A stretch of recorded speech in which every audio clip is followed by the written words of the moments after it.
Mga fans ni Liza Soberano at Enrique Hill mamayang gabi sa Dolce Amore. Manunumbalik na kaya ang sweet love ng dalawa?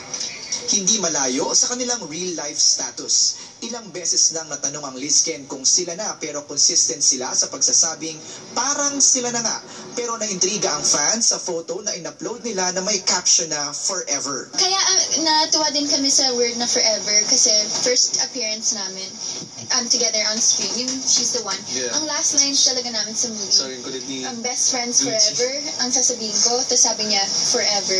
Tapos next show namin, forevermore. Okay. So may meaning sa amin ang forever. Yes. So forever, Sana. hindi pa man officially mag-on, may kakaibang tawag na ang lolo ni Liza kay Ken. Here na kay Daddy? Pero sabi ni Daddy, know your priority.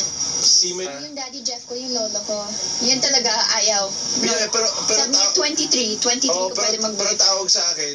Manu. Manu. O yun palang manugang. Relationship goals naman sila ng kanilang fans pagdating sa bigayan ng mga regalo. Si Liza binigyan si Ken ng Star Wars collection mula Italy. Samantalang crocodile skin wallet naman ang nakuha ni Liza. Biro pa niya. Sabi nga ng mga bakla dito, ako yung pinakabonggang bakla daw.